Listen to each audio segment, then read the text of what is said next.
우리 이달에는 인간 그대로 우리 자신을 한번 성찰해보자라는 주제로 말씀을 전하고 있습니다. 첫 번째 시간에는 지혜선생 코헬렛, 전도자의 또 다른 이름이죠. 따끔한 일침, 그리고 지난주에는 해 아래에는 새 것이 없나니, 그리고 오늘 세 번째로 탄식을 넘어 탄성으로 라는 말씀의 제목으로 하나님의 말씀을 전하려고 합니다. 전도자, 즉 지혜선생 코헬렛은 전도서 1장 3절에서 이렇게 우리에게 질문을 던집니다. 해 아래에서 수고하는 모든 수고가 사람에게 무엇이 유익한가? 당연히 답은 없죠. 유익한 게 없습니다. 우리 인생 수고 가만히 따져보니 소득이 하나도 없더라는 것입니다. 그런데 이렇게 지혜선생 코헬렛이 안타깝게 이야기해 줘도 여전히 동의하지 않는 또 사람들이 있습니다. 그래서 지혜선생 코헬렛은 인간의 수고 가운데 가장 으뜸, 넘버원을 찾아내어 그 넘버원이 우리를 스스로 구출하는 데 도움이 안 된다. 우리의 어리석은 생각을 꺾어버리십니다. 제가 조금 전에 으뜸, 넘버원이 되는 인간의 그 무언, 그게 바로 지혜거든요. 이런 말 들어보셨을 겁니다. 나는 한 놈만 팬다. 이 영화에 있는 대사인데요. 여러분, 깡패들이 몰려옵니다. 혼자 다 상대 안 합니다. 지혜로운 사람은요, 그 중에서 딱 대장이다 싶은 그 한 사람만 딱 집어서 한 놈만 패면 됩니다. 한 놈만 패면요, 나머지는요 다 찌그러듭니다.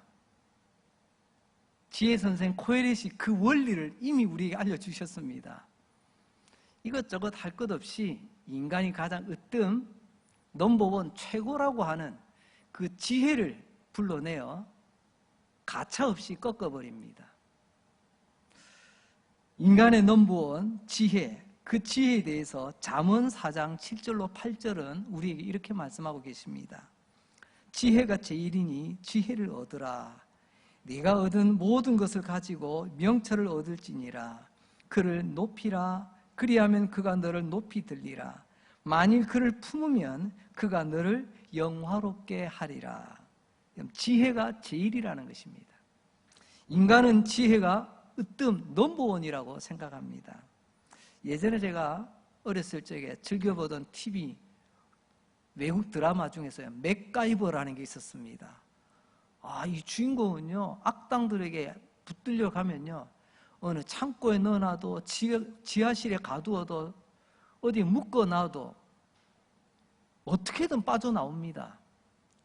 그 이유가 뭔 줄 아세요? 호주머니에 항상 조그마한 이 다목적 칼을 가지고 다닙니다. 요것만 꺼내가지고 이렇게 하면요, 안 나오는 곳이 없어요. 안 열리는 문이 없고, 그 칼을 우리는 맥가이버 칼이라, 한때 우리나라에서도 이 맥가이버 칼이 굉장히 유행했습니다. 맥가이버 칼, 인간은 이 지혜를 마치 맥가이버 칼처럼 사용합니다. 이 지혜만 갖다 대면 내 인생 문제에 안 열리는 게 없다는 겁니다. 나만 믿어. 내가 얼마나 똑똑한데. 그야말로 맥가이버 칼, 인간의 모든 문제로부터 탈출할 수 있다라고 하는 생각. 하지만 지혜선생 코헬렛은 우리에게 이렇게 또 말씀하십니다. 그것은 너희들이 그 지혜라고 하는 맥가이버 칼을 가만히 보니까 두 가지 영역에서 사용하더구나. 하지만 내가 그거 다 꺾어줄게. 그러면서 오늘 두 가지 말씀을 먼저 전합니다. 첫째, 인간은 지혜를 가지고 연구하더라는 것입니다. 연구에 몰두하더라는 거죠. 전도서 1장 13절 말씀입니다. 마음을 다하여 지혜를 써서 하늘 아래서 행하는 모든 일을 연구하며 살핀즉 이는 괴로운 것이니 하나님이 인생들에게 주사 수고하게 하신 것이라. 지혜 선생 코헤렛, 전도자도 고백을 합니다. 지혜를 사용해서 하늘나라에서 일어나는 모든 것을 다 살피고 연구해 보았답니다. 그것도 어떻게 마음을 다해 최선을 다해서 연구하고 탐구했다. 여기서 우리는 첫 번째로 조사하고 연구하고 탐구하는 가운데 학문이라는 것이 생기게 되었다는 걸 알게 됩니다. 인간의 학문, 사회학, 심리학 또는 자연과학, 때로는 이데올로기, 사상, 철학, 이 모든 것들이 다 살피고 연구하고 탐구하던 가운데 정리한 내용들 아니겠습니까? 두 번째로는요, 그런데 이 연구하고 탐구한 결과, 그 모든 결과는요, 우리를 기쁘게 하는 것이 아니라 지혜자가 가만히 살펴보니 괴롭더라는 것입니다. 긴 시간 연구해야 되고 또 오래 연구했다고 내가 원하는 결과가 나오는 것도 아니고 참 연구하는 거 보면 보통 고생이 아닙니다. 그리고 세 번째는요, 인간은 지혜를 가지고 왜 이렇게 고통스러운 연구를 계속 하고 있을까? 그것은 다른 것은 다 헛되니 진짜 헛되지 않는 그 뭔가를 찾아야 되겠다. 나름의 몸부림이죠. 헛되지 않는 새 것, 그것을 찾으려고 그 긴 시간, 그 많은 것들을 조사하며 지혜라고 하는 맥가이버 칼을 들이대는 것입니다. 여기서 참 궁금한 게 있습니다. 그 결과 어떻게 됐을까요? 14절에서는 이렇게 말씀합니다. 내가 해 아래에서 행하는 모든 일을 보았노라. 보라, 모두 다 헛되어 바람을 잡는 것이로다. 쉽게 말하면 지혜 선생 코헬렛은 이야기합니다. 내가 애써 봤는데 결국에는 바람 잡는 거나 똑같더라. 바람이 부는 듯하여 움켜쥐었는데 잘 있나 싶어서 펴보니까요, 아무것도 없어요. 이게 전도자가 외치는 모습입니다. 내가 맥가이버 칼처럼 지혜를 사용하여 세상에 이것저것 살펴보고 책도 보고 검색도 해보고 이 사람 저 사람 찾아가서 이야기도 들어봤지만 결론은 남는 거 아무것도 없더라는 거예요. 지금 지혜 선생 코헬렛은 저와 여러분이 누구인가를 먼저 전제로 합니다. 헛되다, 헤벨, 우리 계속 살피고 있는 히브리 단어죠. 그 헤벨의 뜻이 뭐예요? 안개 또는 겨울 입김, 있는 듯하지만 없는 것과 같은 것. 그런데 뭐라고 말합니까? 안개 같은 내가 바람을 잡으려는 노력이었다. 여러분, 안개도 잠시 있다가 없어지는데 그 안개가 바람을 감쌌어요. 그 안개 속에 보면 바람이 있나요? 아무것도 없죠. 안개도 없고 바람도 없습니다. 우리 가운데는 나름 똑똑한 사람들이 있습니다. 그래서 그 사람들은 이렇게 생각합니다. 세상에 내 머리 따라올 사람 없어. 내 지혜 따라올 사람 없어. 내가 생각한 것은 다 해결이 돼. 이런 생각을 가지고 있는 사람들에게 오늘 지혜 선생 코헬렛이 이야기합니다.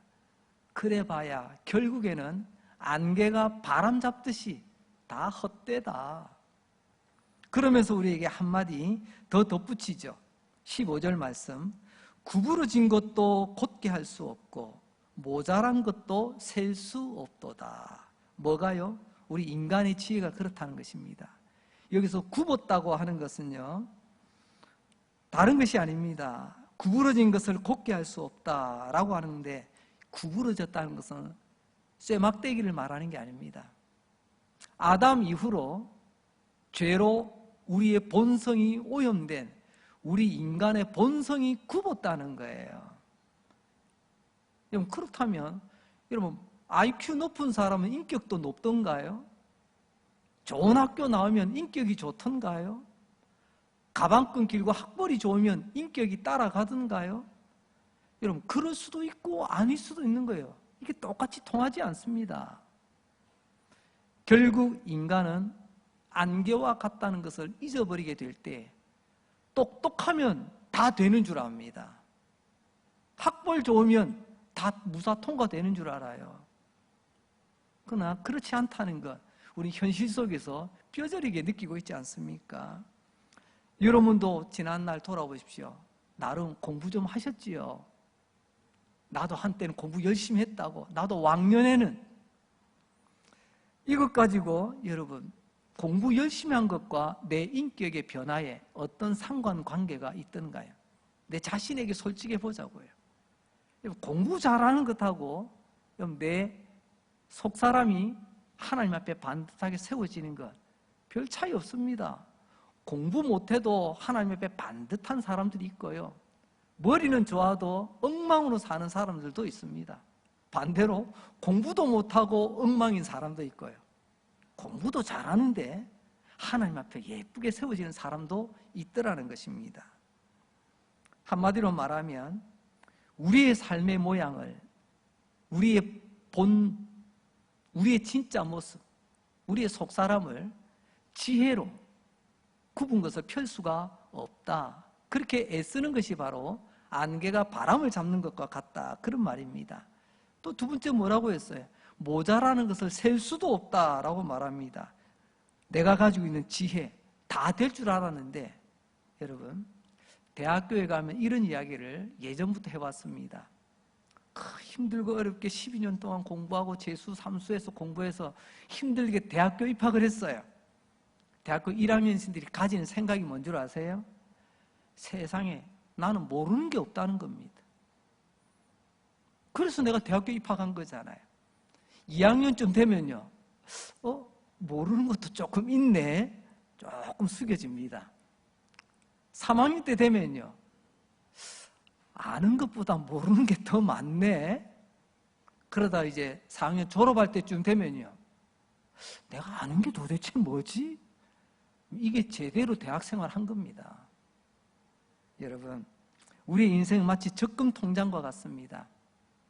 내가 원하는 만큼 매달 얼마씩 적금을 하고, 그래서 때가 되면 얼마씩 내가 또 되찾고, 이게 딱 맞아 떨어지면 괜찮은데, 우리 인생은 이게 맞지가 않습니다. 내가 원하는 만큼 매달 넣는 것도 쉽지가 않고요. 내가 기다렸다가 빼야 되는데 어느 날 갑자기 불쑥 그 적금을 깨고 다시 또 시작해야 되는 그런 일이 태반사입니다. 오늘 본문에 모자란 것을 셀 수가 없다. 내 인생 다 내 계산대로 되지 않는다는 것입니다. 오늘 우리에게 말씀합니다. 내가 그렇게 해봤는데, 지혜선생, 코헤렛, 이 전도자는 이야기합니다. 내가 그거 다 해봤는데 결론은 안개가 바람을 잡는 것과 같더라. 참 씁쓸한 결론에 이르게 됩니다. 자, 그럼 어떻게 될까요?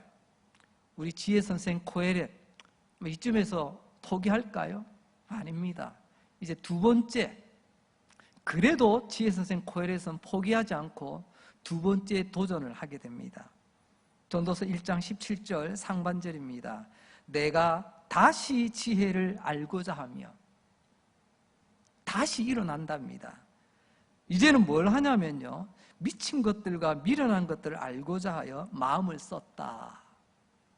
지혜선생 코헬에 내가 다시 알려고 한다.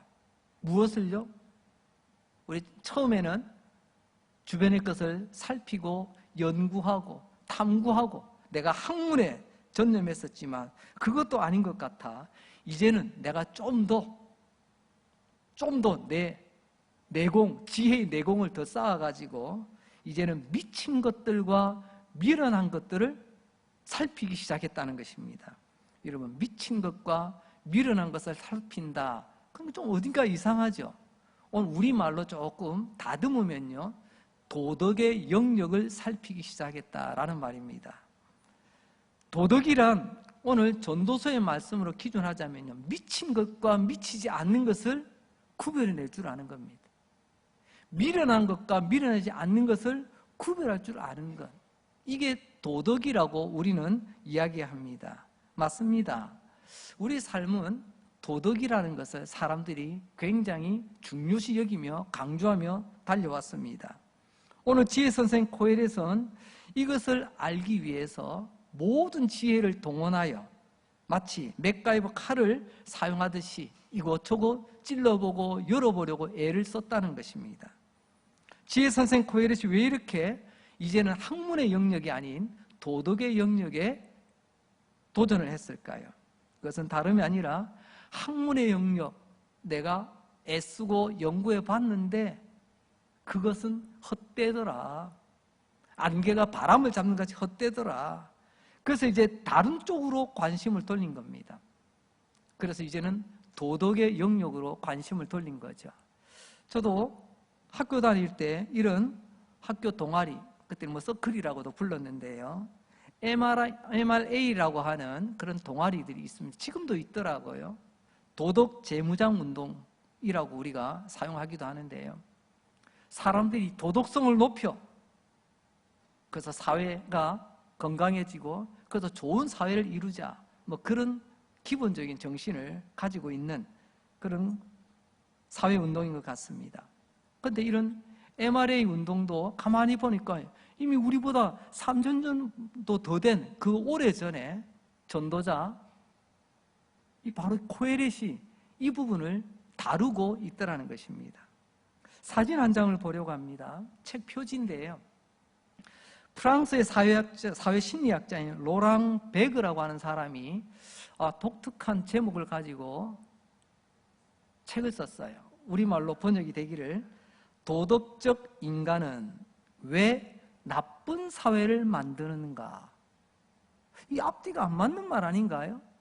도덕적인 인간이 좋은 사회를 만든다. 이게 우리 상식인 것 같은데, 그러나 프랑스의 사회심리학자는 도덕적 인간이 왜 나쁜 사회를 만드냐, 알 수 없는 이 이유를 가지고 책을 썼어요. 우리가 우리 자신을 돌아보자는 주제로 지금 우리가 계속 말씀 묵상하는 가운데 관련이 되는 부분이라 한번 살펴보았습니다. 그런데 내용을 보니 이 제목이 다 말하고 있더라고요. 무슨 말입니까? 도덕성이라고 하는 것은 원래 완전한 게 아니라는 겁니다. 사회라고 하는 환경 속에서 이 도덕이 있는데 이 도덕은 항상 상대적인 것이라는 겁니다. 절대적 기준이 되지 않다라는 것입니다. 그럼 어떻게 기준을 정하느냐? 이 도덕의 기준은요, 나 자신이 기준이 돼요. 나와 너.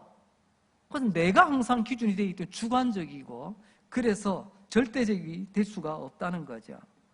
그래서 지나치게 자기중심적으로 이 도덕성을 강조하게 되어지면요, 문제가 생기기 시작합니다.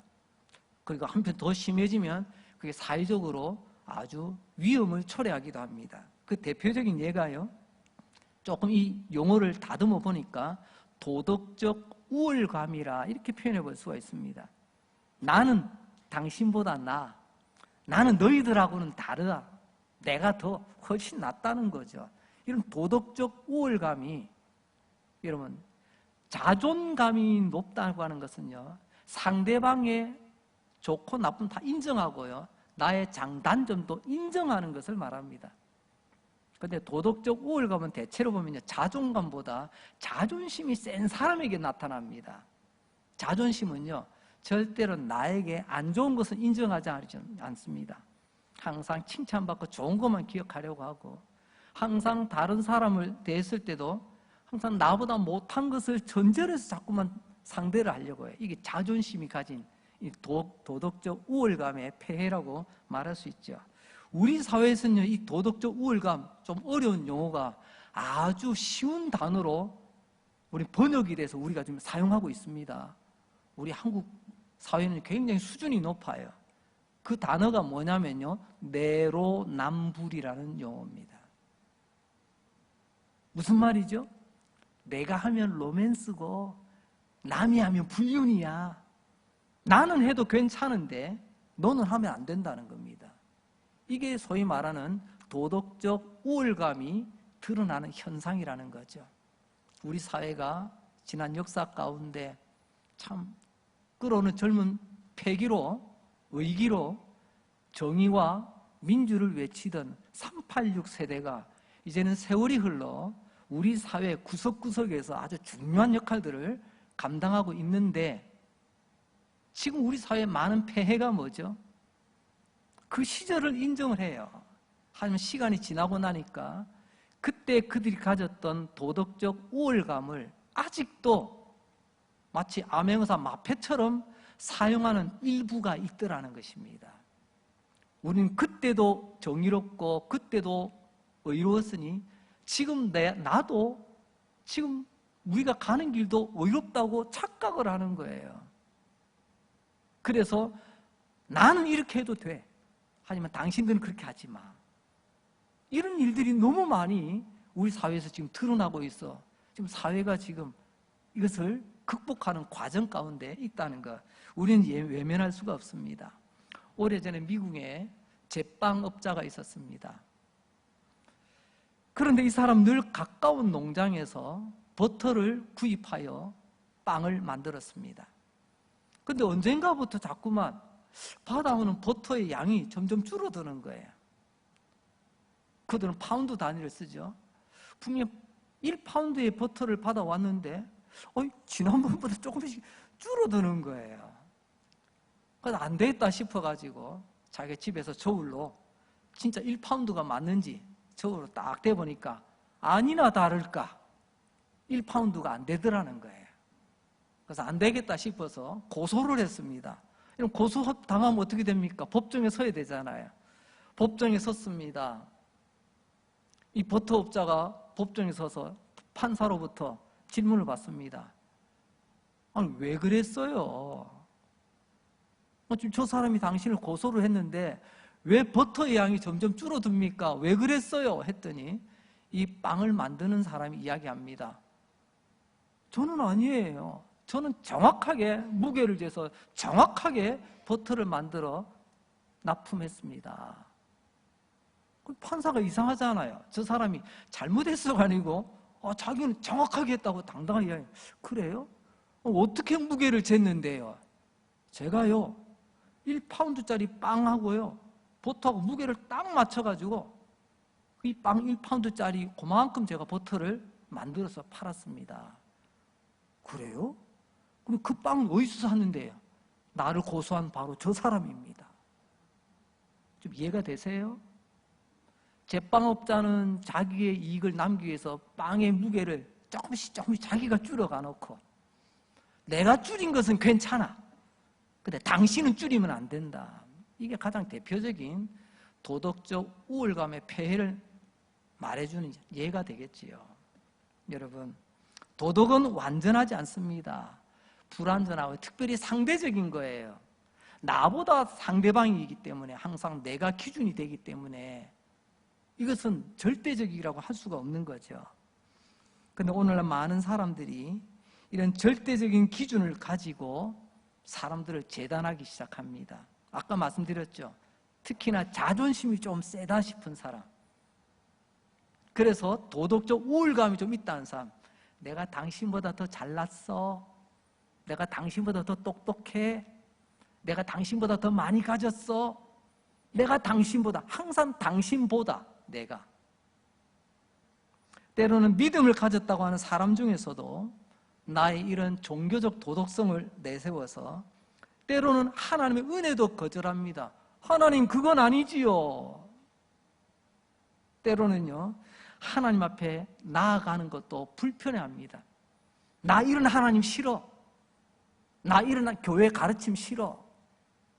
이것은 대단히 위험하고 잘못된 삶의 자세라고 말할 수가 있습니다.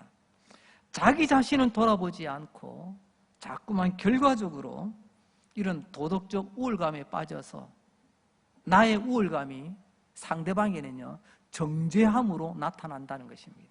성경에는 그런 인물들이 신약에 보면 참 많이 나오죠. 자기의로 충만하다. 자기의가 현대적인 용어로 바꿔주면 도덕적 우월감이라고 말할 수 있습니다. 자기의가 충만한 사람일수록 정죄함이 강하더라는 것입니다. 여러분, 도덕은 필요한 것이지만 이 도덕적 우월감에 빠져서 하나님이 기뻐하시는 삶을 살아가려면 다른 것 없습니다. 하나님 말씀 앞에 나를 먼저 돌아봐야 돼요. 그래서 하나님 말씀에 내가 믿음의 정량이 딱 되느냐, 그걸 가지고 이웃에게 나가야 되는데 하나님 앞에 서지는 않고 항상 내 기준만 가지고 나가다가는 여러분 이 제빵업자처럼 나는 줄여도 되는데 당신은 왜 줄였어? 이런 엉뚱한 일이 발생하게 된다는 것입니다. 자, 이런 도덕이 우리를 구원할 수 있을까요? 이런 도덕이 헛되도다 헛되도다 외치는 이 헤벨, 이 헛됨에서 우리를 건져낼 수 있을까요? 그 결과에 대해서 오늘 지혜선생 코헬렛은 우리에게 이렇게 이야기합니다. 17절 하반절입니다. 이것도 바람을 잡으려는 것인 줄 깨달았도다. 이것도라는 건 앞에 뭐가 있다는 거죠. 앞에가 뭐예요? 우리가 첫 번째 살펴본 것.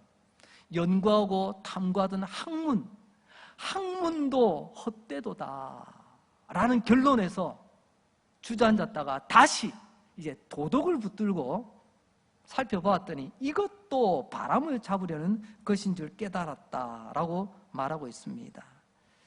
인간의 지혜를 가지고 크게 몰두했던 두 가지 영역 지금까지 살펴보았습니다. 인간의 영역 지혜면 이 맥가이버 칼 같은 지혜면 학문으로도 뭐든지 할 수 있어. 도덕으로 뭐든지 할 수 있어. 하지만 결론은요, 안개가 바람을 잡듯이 헛되도다. 18절 말씀, 지혜가 많으면 번뇌도 많으니 지식을 더하는 자는 근심을 더하느니라. 여기서 번뇌라는 말 히브리어로 보니 속상하다는 뜻이 있더라고요. 지혜가 많을수록 속상할 일이 많답니다. 우리 속담에 그런 말이 있죠. 아는 게 병이다. 아는 게 병이다. 그리고 두 번째로 근심한다고 했습니다. 고통스럽다는 거죠. 지혜를 가지고 구원의 길을 찾으려고 하면 찾을수록 오히려 고통만 심해질 뿐이다. 학문도 때로는 도덕도 우리의 답이 되지 못하더라는 것입니다. 우리 속담이 하나 더 생각이 났습니다. 반대로 차라리 모르는 게 약 아니냐? 아는 게 병이라면 모르는 게 약이 아니냐? 그러고 싶습니다. 이제 중간 결론 한번 내려볼까요? 오늘 17절 하반절에 이것도 바람을 잡으려는 것이로다 라고 말했는데요. 이것도가 뭐죠? 이게 바로 지혜, 인간의 지혜, 인간의 넘버원 대표 선수라고 있는 지혜로 학문을 탐구해 봐도, 지혜로 인간의 도덕성을 붙들어 봐도 결국은 헛되더라는 거죠. 이것도 블루투스 너 맞아 그런 것처럼 지혜 너 맞아, 지혜도 헛되더라는 것입니다. 어떻습니까? 이 지혜 선생 코엘의 충격에 빠져 있습니다. 그 충격 가운데 내뱉는 말 헛되도다, 헛되도다. 그래서 어떤 신학자는 이 구절을 이렇게 표현합니다. 조금 전에 이것도 바람을 잡으려는 것이로다. 이 부분을, 이 구절은 지혜자의 파산선고 장면이다. 파산선고. 무엇에 대한 파산선고죠? 그토록 믿고 기대했던 인간의 지혜에 대한 파산선고라는 것입니다. 그것도, 지혜마저도 공감합니다. 우리가 그렇게 살았지 않습니까? 똑똑하면 다 되는 줄 알았습니다. 똑똑하면 성공하고 똑똑하면요 천국도 가는 줄 알았어요. 그래서 천국도 똑똑한 순서인 줄 착각할 때가 우리가 있었습니다. 내 지식이면 인생에 안 되는 것 없는 줄 알았습니다. 하지만 오늘 지혜자 코엘렛은 오늘 충격에 빠졌고 내가 학문도 도덕도 살펴보니 결국은 안개가 바람을 잡는 것 같더라 탄식으로 매듭을 짓습니다. 자, 이 지혜자와 우리가 공감을 나누면서 또 하나 오히려 반대로 감사의 제목이 떠오르게 됩니다. 그건 지혜 선생 코엘렛이 탄식하며 충격적인 결말로 1장은 끝나고 있는데요. 하지만 여기서 우리는 해 넘어 하나님을 바라보게 된다는 것입니다. 이 지혜자의 충격을 받아야, 이 지혜 선생 코엘렛의 이런 충격을 내가 몸소 느껴야만이 해 아래에 미련을 두지 않게 됩니다. 아이고 이젠 덧없다, 덧정 없다. 해 아래의 지혜에 대한 기대를 내려놓는다는 것입니다. 지금 이 해 아래 대표 선수로 지혜 선생 코헤렛이 우리를 대변하여 지금 외치고 있는 소리를 우리는 들었습니다. 결론은 무엇이었습니까? 안개가 바람을 잡는 듯하도다. 해 아래는 답이 없구나. 이 충격을 넘어 이제 우리는 눈을 들어 해 아래에 희망이 없다는 것은, 해 아래에 헛된 것만 있다는 것은 눈을 들어 해 너머를 보면 된다는 것입니다. 하나님의 세계를 바라보면 우리는 이 충격에서 헤어나오지 못하는 것이 아니라 이 충격으로부터 이제 믿음의 세계로 나아가게 된다는 것입니다. 이제 말씀을 몇 가지 질문을 던지면서 정리를 할까 합니다. 첫째는요, 지혜가 인간을 헤벨, 헛됨에서 건져낼 수 있다는 말, 옳은 말일까요? 틀린 말일까요? 원론적으로 말하자면요, 지혜는 인간을 헤벨에서, 헛됨에서 건져냅니다. 아니 무슨 말입니까? 지금까지 했던 말하고 다른데요. 오늘 본문의 제안에서 보자면 지혜는 인간을 헤벨에서 건져낼 수 있지만, 그러나 오늘 본문은 해 아래에 있는 인간의 지혜는 그럴 수가 없다는 것입니다. 지혜는 지혜인데 똑같은 지혜가 아니라는 겁니다. 해 아래 나의 지혜, 인간의 지혜, 우리의 지혜는요, 이 헤벨에서 벗어날 수 없다는 것입니다. 그럼 두 번째로, 그러면 헤벨에서 우리를 건져낼 지혜, 우리를 새롭게 할 그 지혜는 어디에 있나요? 있습니다. 어디죠? 해 아래가 아니라 해 너머 하나님께로부터 온다는 것입니다. 과연 그럴까요? 팩트 체크 한번 해봅시다. 고린도전서 1장 22절로 24절 말씀입니다. 이 부분 우리 다 같이 한번 읽겠습니다. 시작. 유대인은 표적을 구하고 헬라인은 지혜를 찾으나 우리는 십자가에 못 박힌 그리스도를 전하니 유대인에게는 거리끼는 것이요 이방인에게는 미련한 것이로되 오직 부르심을 받은 자들에게는 유대인이나 헬라인이나 그리스도는 하나님의 능력이요 하나님의 지혜니라. 할렐루야. 보세요. 그리스도는 하나님의 능력, 하나님의 지혜라고 말씀하고 계십니다. 예수님이 곧 하나님의 지혜라는 것입니다. 하늘로부터 우리 가운데 오신 예수님, 단순히 예수님 오셨다가 아니고요, 하나님의 능력이 오셨고 지혜가 오신 것입니다. 예수님의 해 넘어 하나님께서 그 보좌에서 해 아래에 있는 우리를 위해 예수님을 보내주시고 예수님의 십자가로, 하나님의 지혜입니다. 십자가는 하나님의 지혜예요. 하나님의 지혜로 우리를 헤벨에서, 우리를 죄와 사망에서 건져내셨다는 것입니다. 다시 한번, 예수님은 하나님의 지혜입니다. 해 너머의 지혜입니다. 인간의 지혜로는 어떤 인간도 이 헛된 헤벨에서 탈출할 수 없지만, 그러나 하나님의 지혜 예수 그리스도로 우리의 인간의, 나의 헛됨을 끝내고 우리의 죄와 죽음에서 건짐을 받게 되는 것, 그거야말로 새 것이라는 것입니다. 해 아래는 새 것이 없지만 해 너머에서 오신 하나님을 통하여서는 새 것이 될 수가 있다는 말씀입니다. 그래서 사도 바울은 고린도후서 5장에서 이렇게 말씀합니다. 고린도후서 5장 17절, 이전 것은 지나갔으니 보라 새 것이 되었도다. 지혜 선생 코헤렛은 학문을 붙들고 도덕을 붙들고 씨름해도 결론이 뭐였어요? 안개가 바람을 잡는도다. 한마디로 말하면 헛되고 헛되니 헛되고 헛되도다. 그러나 이전 것은 지나갔습니다. 해 아래 것은 묻어두고 해 넘어 예수 안에 있는 사람, 보라 새 것이 되었도다. 해 아래에서는 새 것이 없어요. 오늘 지혜 선생 코헤렛이 말하는 해 아래는 헛된 것밖에 없지만, 그러나 바울을 통해서 우리에게 들려주는 하나님의 음성, 보라 새 것이 되었도다. 어떻게 해요? 예수 안에서, 하나님의 지혜로, 예수 그리스도 안에서 우리가 새 것이 되었다고 말씀하십니다.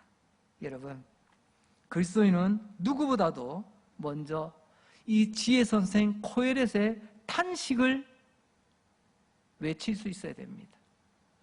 해 아래 새 것이 없도다.